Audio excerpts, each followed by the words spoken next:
We sent him down to Capital Radio to see if he could tell the difference between any of the disc jockeys, and he couldn't. Hello, creatures.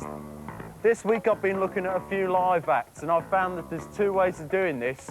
Either you can stand back and try and evaluate what's going on, or you can go with the flow, see what happens. I tried the latter course of action at Van Morrison concert at the Dominion the other night. Now, Van Morrison's a very expensive man to sit in front of these days. It's the costliest seat I've ever parked myself in, and do you know what I did in it? Eh? No, I fell asleep in it, that's what I did. Dropped off in a gush of transatlantic clap hands, AOR gloop. This is the man who made possibly the best live album ever, and now he turns around and does this to me. How were the mighty fallen, or what? So off I went to see Look Back in Anger and Ritual, still rubbing the sleep out of my eyes. Unfortunately, I was unable to detect any audience reaction at all to Look Back in Anger, which was a shame, because they play competently enough, they just didn't try hard enough to shake the inertia of the audience, so their set was a bit of a goalless draw.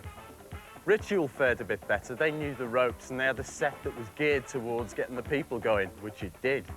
Now, the Mark and the Mambas set at the Bat Cave the other night turned out to be an evening to be survived rather than enjoyed. Apparently, somebody had dropped some liquid down the PA, and that spoilt the sound something rotten. But I'm convinced it was a spirited performance in there somewhere, particularly after Mark Ullman stopped and announced that the place should be burnt to the ground. I suggest that you get a Veterans Medal stamped, and all concerned should put the whole Grizzly business down to experience. Next week, I think I'll be curling up with a couple of good books. But now, apropos of nothing, have you noticed that Culture Club have just put out what I think is the best pop single this year? The video's pretty neat, too. Have you ever considered how many kids up and down the country wish their mums would be more like Boy George? Eh?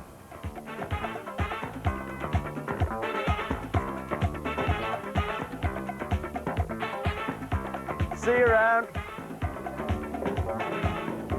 On next week's programme, we've got headlining Grace Jones, Friends Again and Bow Wow Wow. I'd like to congratulate Paulie Yates and Bob